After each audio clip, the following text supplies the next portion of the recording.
What's up, everybody? Today is the very first episode of our podcast, Stories Beyond the Field, a podcast where athletes talk about their experiences through sports, mental health, injuries, just the whole 9 yards. So, this is going to be episode 1. You're going to get to know your hosts. Today, you're going to get to know your co-host, but let's introduce ourselves. I'm Gabe Kalama. I'm Hayden Kalama, his younger brother. And we are the hosts of this show. All right, buddy. Can you just start, with a list of a couple of sports you've played? Yeah. So in my career, I've played football, basketball, both at the varsity level. I spent 4 years playing varsity football for my high school. I spent 1 year playing flag football when I was little, 2 years varsity basketball at my high school, 1 year JV, and then 1 year playing like Pee Wee basketball when I was super little. That's what I played. Yeah. Can you talk about what inspired you to play football? Yeah. So obviously, me and you grew up in a huge football family. We grew up with lots of uncles that constantly told stories about them playing football, as well as our dad was a huge kind of Hawaii football icon. So it kind of gave us a lot of pressure to go out there and perform like he did. So I would say a huge reason that I played football was because not only our dad was a huge inspiration to me, and I really wanted to be like him and just play as hard as he did, but also our uncle Daniel, who passed away when I was in the fourth grade. But he was a huge reason why I kind of mustered up the courage that year to go play flag football and why I really wanted to try super hard in high school to just show who I am and show what I can do. Yeah, for sure. I mean, growing up playing the sport, did you take any sort of lessons that dad taught us to your game? Absolutely. Dad taught us always be humble, always be respectful. And I think the main thing is on the field, like kind of have to have a switch where you kind of turn on the fire it up, get everything ready. So off the field, naturally we very humble, very quiet, but on the field we flip that switch and we get a fire lit underneath us and we go hit it as hard as we can. But obviously, towards refs and towards our teammates, we tried to be as respectful and understanding as we possibly could because football is all about a team sport. Same with basketball. It's not one person's fault, right? It's a team sport. So we have to rely on them, understand they're making the best plays for themselves and they're making the best plays to help the team. So of course, that is truly something that we all carried over from dad to football and any sport, really. Yeah, I think he did a really good job of just always reminding us to stay humble and not let anything get to our heads and just, keep working and all of that good stuff that helped us become the people we are today. Was there a specific player in the NFL that you kind of looked up to either now or growing up? Funny enough, yeah, a couple of players that I really looked up to growing up were Drew Brees. Obviously, he's an awesome talent. He has a great accuracy and he's just a great leader overall. Especially watching his highlights. That's definitely somebody I looked up to growing up, as well as Tony Romo. I'm a huge Cowboys fan, so watching him play, watching him sling it with Des Bryant was a huge kind of part of my childhood, understanding that's who I watched, and that's who I kind of wanted to model my game after, both their hard work and determination. And, they came, Drew Brees came from a kind of power school, but Tony Romo was undrafted and worked his way up through the charts. And, that's just truly something to kind of idolize. But nowadays, watching NFL, I really appreciate Cam Ward, kind of learning the same style that he did and taking it all in. So I mean, yeah, I was about to say, you're a Cowboys fan, so how could you not have a Cowboys player, But it's good to hear at least one of them is in there. So let's talk about that. Let's talk about your game. How do you prepare for a game on game day? How do you get your mind right? Is there a song you listen to, or are there specific pre-game rituals that you go through to get your mind right? What do you do? yeah, so obviously I kind of just kind of go through my feelings. Obviously I have a lot of nerves. And that's good because nerves kind of tell you you're excited, kind of wakes you up. So really what I do is I focus on kind of breathing, controlling my breath, because obviously that's a huge part, making sure you're under control and you're not letting the nerves get to you. But I wasn't really a big fan of music. I feel like that kind of gets me off of my game. So I really just tried to focus on deep breaths, talking story with teammates and all that good stuff. But really what gets me going in the game is, first play, if it's a handoff, get in there. I gotta take maybe a bump or two to really get me in the mood. So it's definitely something that I really prepared myself with is just taking that first bump and understanding, okay, I can take a hit, let's do it. And then that just kept me in for the rest of the game. Yeah, for sure. I mean, a lot of what I feel like a lot of what people don't understand is that sports is like 50% mental. Like if your mental's not right, you might have an off game. So if you can get your mind right before the game, that's a big part of it. So let's talk a little bit about football as a sport. Like playing the sport, did it teach you anything about yourself, like or anything about brotherhood and what you can and cannot handle? Yeah, so it honestly taught me a lot about who I was, especially going into my senior year. I kind of lost a lot of people that I relied on, and it kind of taught me a couple of things. So honestly, it taught me kind of how to handle everything by myself, be independent person, which obviously I was already starting to grow into. But then it also kind of taught me how to be more of a leader and be more vocal because I was very quiet. I wasn't really one to speak up, try to get the team hype. And that's something I guess I lacked because I was a little bit antisocial, a little bit kind of to myself. So going into my senior year, I definitely really needed to be more vocal, kind of step it up, get the energy up around the team. So that's really what I worked on, just trying to be as independent and as big as a role model as I can to these younger guys, but also be super loud, be super vocal, get everybody's energy up on the sideline in the game, and just let everybody know that when we're there, we're we're doing the best that we can, no matter what. How was that being like the top dog on the team now? I mean, you were a senior, so like a lot of the younger kids are gonna look up to you. Like how just can you like kind of explain like how that experience was for you? It was weird. Well, obviously, I kind of was always somebody. Last year I was somebody that a lot of people looked up to just because of the level that I played at, coming off of like a really bad sophomore year, then to just absolutely turning it up my junior year. But I was kind of just like I tried to block that out. If I want to be a role model, I can't let people telling me like, "Oh, you're doing great." Get to me because then sometimes your head can get clouded in those. I'm the best.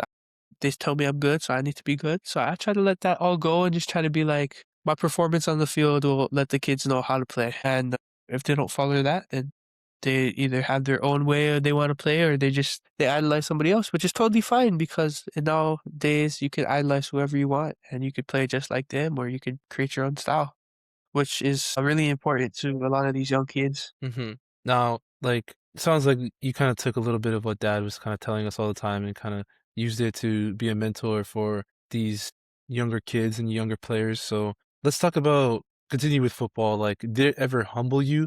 And, like, if it did humble you, how did it do so, and how did you feel about that? Oh, yeah. So starting halfway through my freshman season, I kind of really turned the team around and helped them out in a huge part. And I really let all those voices saying, "Oh, he's great. He's our next generation," kind of get into my head. And so when I suffered an injury before my sophomore season and I kind of wasn't playing like I used to, it really humbled me. Because all those voices telling me that I was gonna do great kind of lessened, and it really hurt in every way possible. It humbled me down to the bone. And I, as a young kid, I wasn't really thinking as positively as I could, so I kind of took it as a way of maybe I should give up. Or maybe I shouldn't play. People don't really want me there. I kind of disappointed everybody, and that really humbled me and opened my eyes to kind of like how fast everything can change and everything can happen. So it's definitely was a huge place that humbled me. But something else is too, like that really humbled me was like my sophomore or my junior season. I came in with all that kind of doubt and I just said no. Rather than thinking of the negatives and being all, oh, I hate it, I don't want to play. I kind of become like, okay, this is an opportunity to show myself again.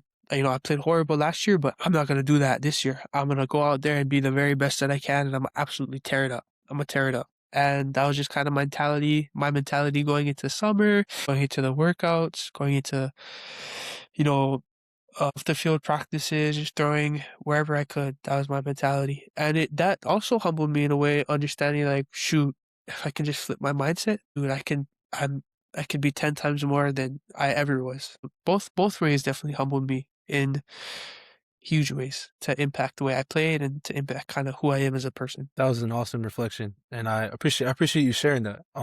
So before we transition, I want to ask you a little bit about your time playing basketball. Like how can you compare your life playing basketball to playing football? What were the pros and cons of both the sports you played, and why you ultimately decided to choose football moving forward and step away from basketball? Well, basketball for sure was just kind of my way of getting rid of all the noise because I never really cared too much about like how I performed in basketball. I was just kind of there to be a big body, get some rebounds, kind of help the team out.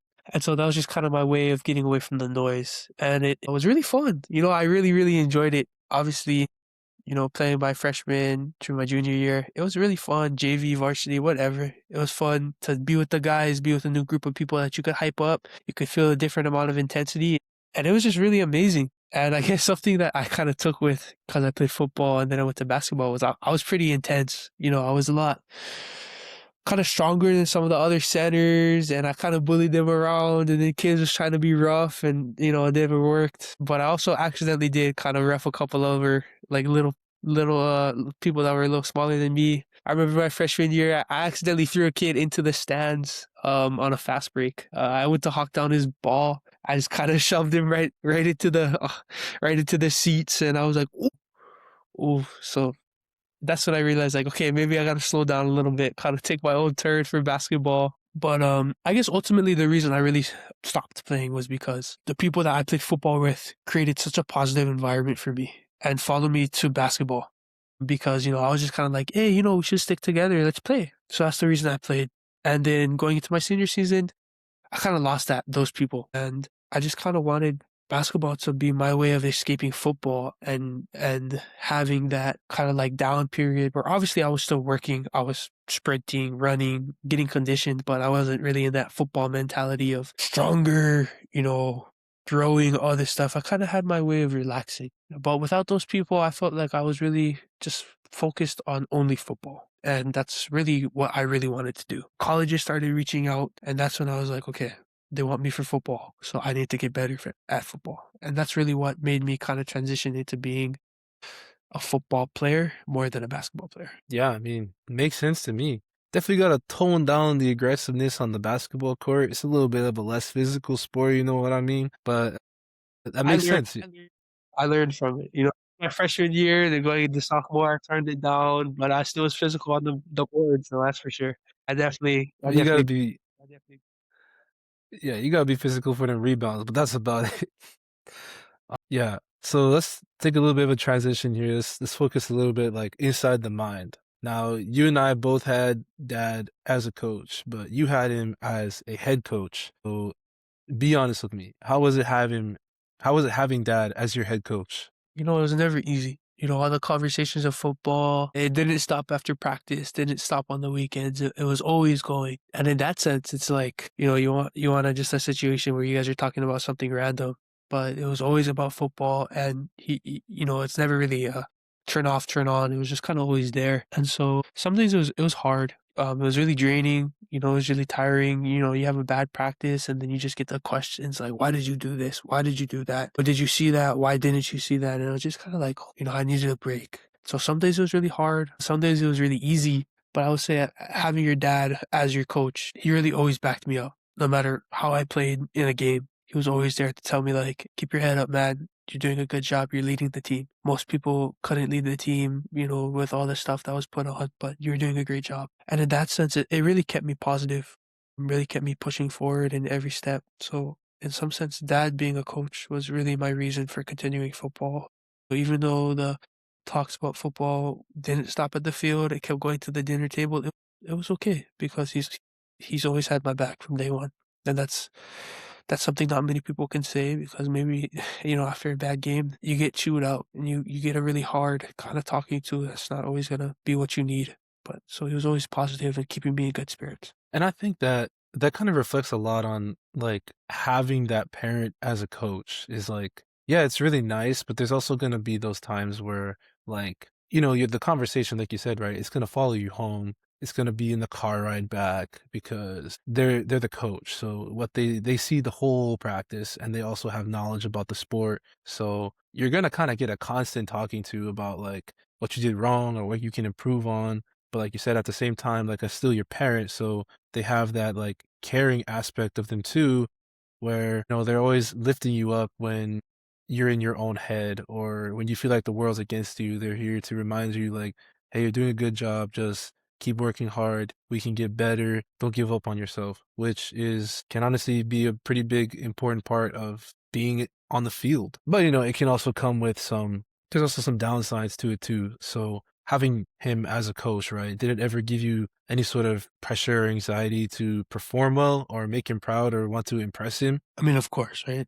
Sometimes, at early stages when you're playing, you want to play for your parents, because they raise you, they support you through all your stages. And of course, you want to go out there and do incredibly and look at your dad and tell you, or your dad or your mom, and she's like, I'm so proud of you. So, of course, having dad there, I felt a huge urge to always kind of put the team on my back and do as much as I can because I wanted him to be proud of me and not just have to say it because, I had a bad game. I really want him to be proud of me because of the way I was playing, how hard I was playing, how good I was. And sometimes when I didn't play good, I really felt like I made them disappointed.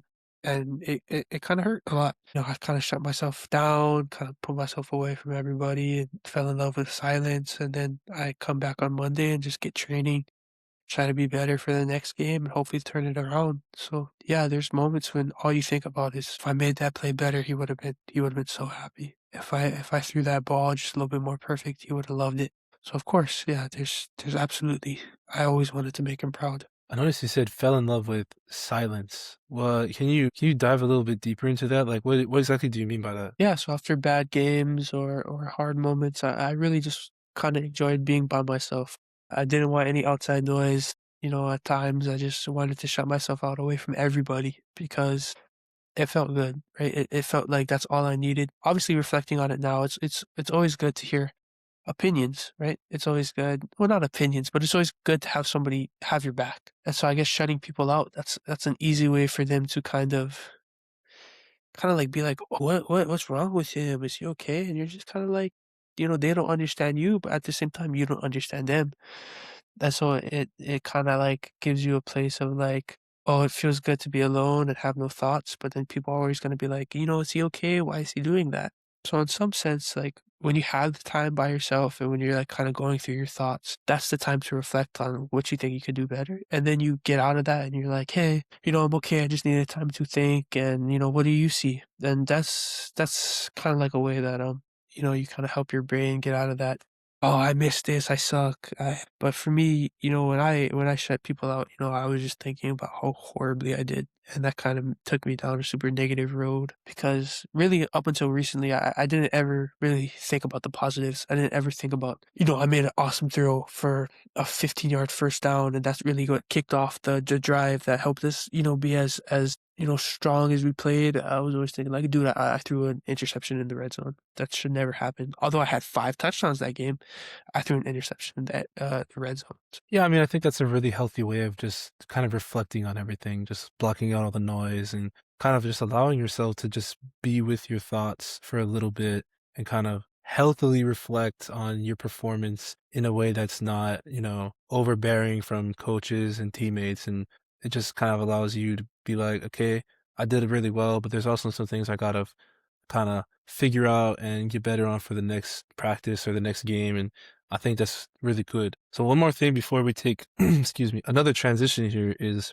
we had another family member as a head coach, or not a head coach, excuse me, as a coach. I think for you, he was your OC. And I think when I was playing, he was the DB's coach or something like that. And that's Moai. Obviously, y'all don't know who the hell that is. He's our cousin that my brother and I are very close to, and he was both of our coaches at some point in time. So how was having Mawai as a coach? And is there any kind of differences between having him as a coach and having dad as a coach? Yeah, absolutely. I feel like he was a safety blanket. If you made a mistake, dad would be on our case, but Moy always had, our back saying like, hey, just don't worry about it. Your head coach, manage your team. I'll take him. I'll kind of understand what the thinking was. And he was definitely a safety blanket in that sense. But also it's like, your dad's super, or our dad was super serious about kind of maintaining the quality of the team and keeping it up boost and everybody's, a family. Nobody puts each other down. But then you had the chance to just kind of like, in the case, lighten up the mood when you were with him because you could have jokes. You could kind of like be in each other's corner. And that's something you could do with dad, but obviously some of the times he's just really looking to maintain the focus, the hard work. So the difference was, with Mawai, he's definitely a safety blanket. He helped me out a lot, kind of carrying over like the offensive side, and dad was just there to always keep me positive, keep me in check.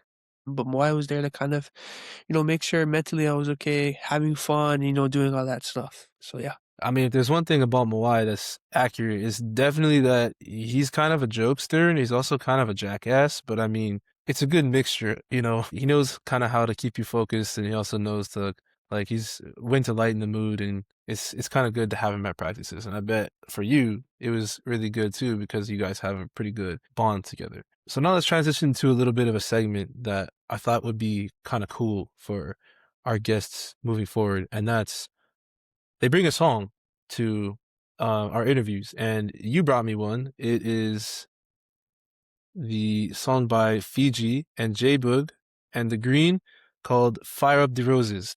Tell me about like what does that song do for you? Like is it your hype song? Do you listen to it to like help you feel better when everything is kind of crappy? Tell me a little bit what it means what a little bit about what it means to you. Well, us being from the Big Island, kind of island boys, local boys, you always kind of have that group of island reggae that always kind of keeps us like close to our roots, or kind of like, yes, we jamming. And so like this song was just kind of like there for me to always jam to. It never really got me fired up, it never really cooled me down, but it's just something I could always stay positive, stay upbeat to. It's got a good rhythm, good flow, so it's just something I kind of like vibe to. It's not necessarily something I need to get hyped to, but you can. But it's just something I kind of like flowed with. I was just kind of like, yeah, just keeping the vibes there. And so that's something, that's what it was there for. It's just kind of keep me flowing, keep me vibing. And it's a great song, dude. It's a really good song. Oh, for sure. I mean, I've heard it every time I come home and we're just cruising downtown or whatever. But moving forward, like you're gonna be going to Puget Sound and Tacoma, like I'm sure there'll be plenty of local brothers there too. Like, do you plan on kind of just introducing the non-local people, I guess I would call them, to like this song and kind of introducing our culture a little bit that they might not know about with this song?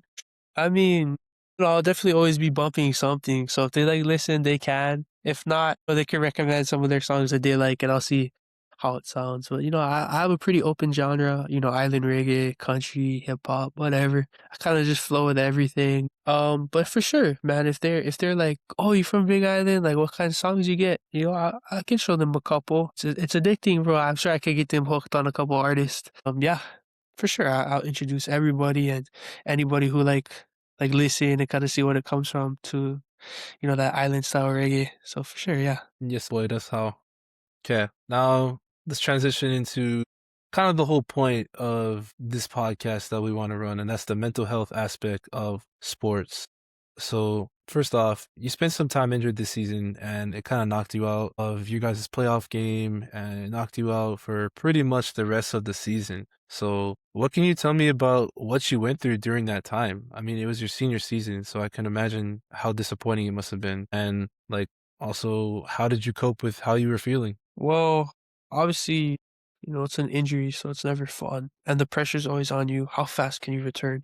Can you play through it? This and that. And when you can't, it's like, the people who relied on you the most just kind of have to, move away from you. And it really kind of breaks you down.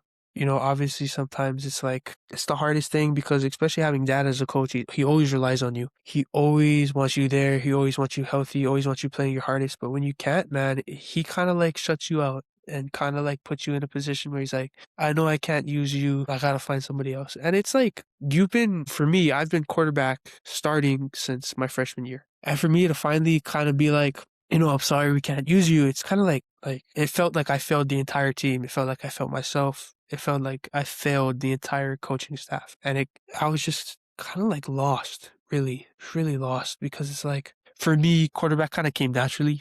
Obviously it took me some time to get used to it, but it came naturally. And watching everybody like trying to fill my position, I'm like, I was like, dude, I wish I could play. I wish I could be on that field, tearing it up with everybody, creating one last memory, but I couldn't, and it left me lost. It left me kind of craving that kind of being on the field, taking one more hit, throwing one more touchdown. It really kind of destroyed me in all sense. Like sitting there, I wanted to be on the field, watching it. I wanted to throw one more pass. I wanted to go celebrate with the boys a win, but obviously I couldn't, and it was the hardest thing.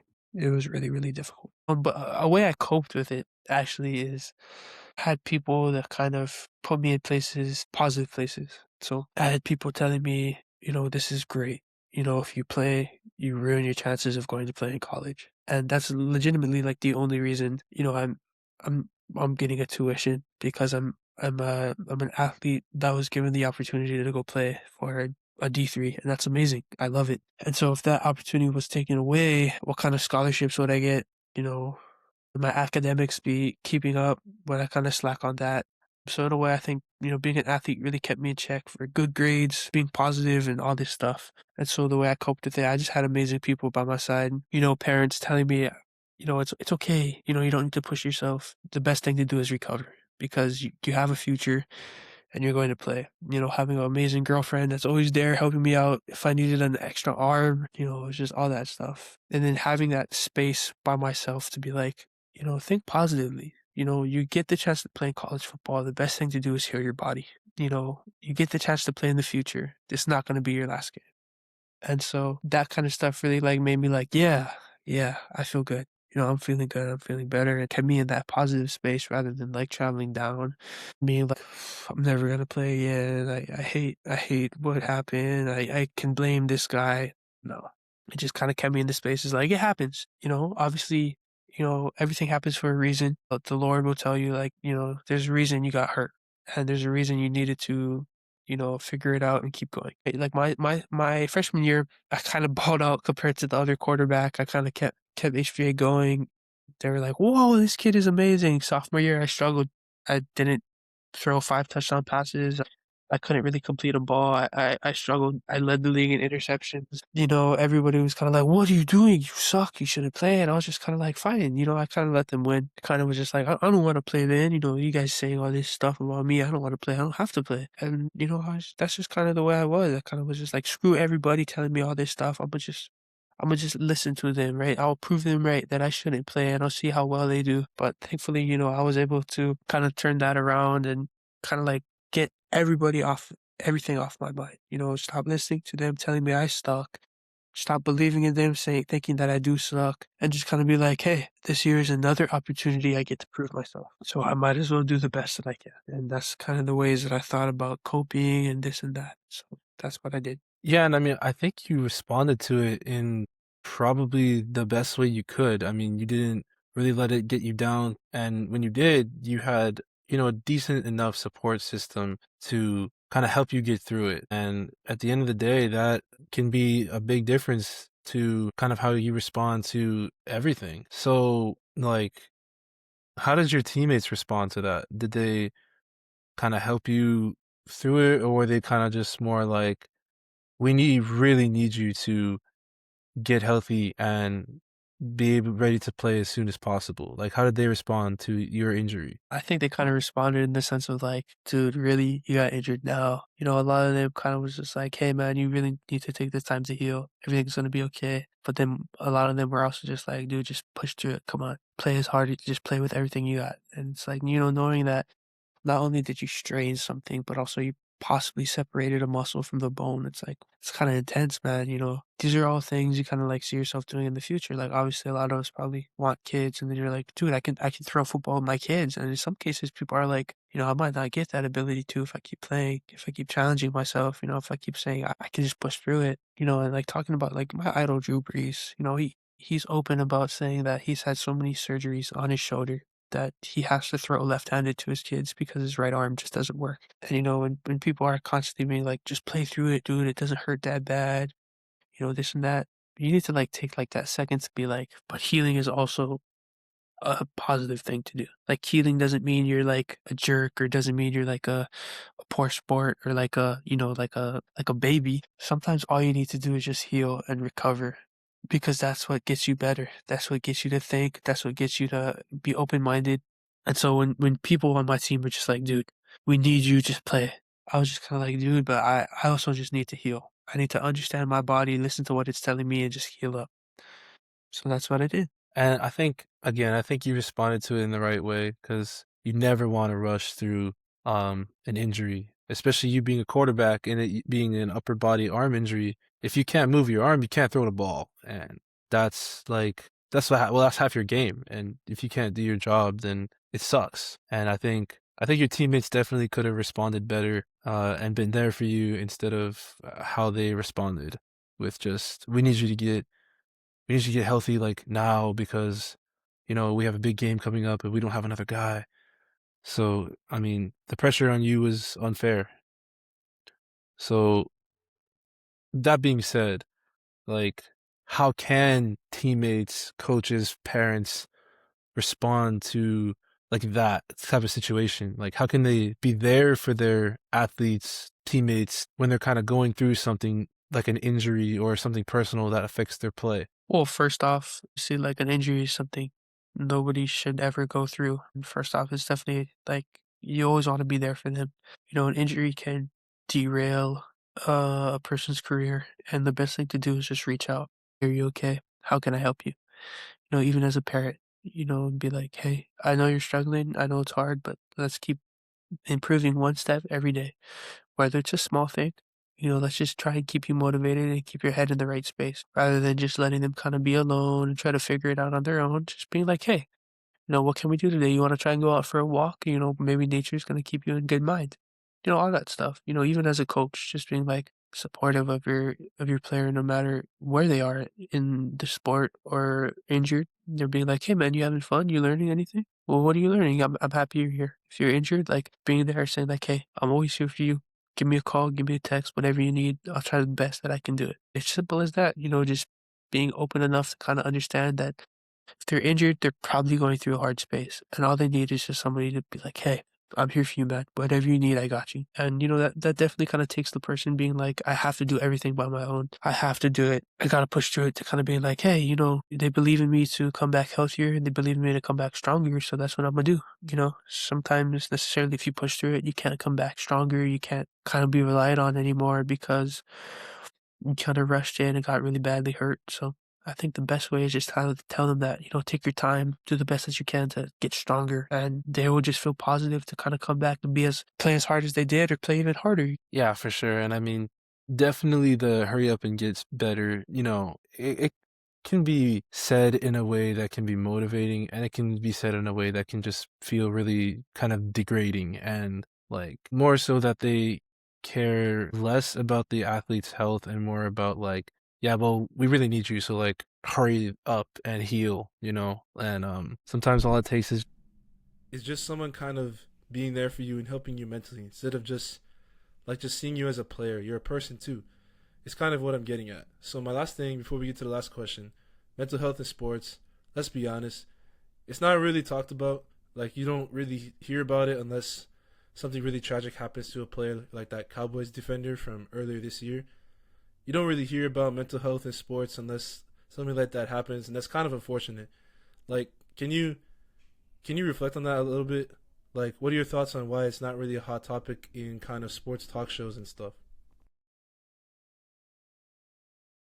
Well, I'm not a scientist, and I feel like a lot of people want to talk about, specifics and or kind of like statistics and all that kind of sciencey stuff, which is, it's not necessarily always something you need to bring up, and it's not necessarily something you should bring up if you really don't know, and you're really not a doctor, and you're not like, "No, I think you should do this." And I think the kind of best way to kind of deal with all that stuff is because a lot of people deal with sports anxiety, the pressure to perform, the pressure to do their best, and the best thing you really can do is just explain your experience.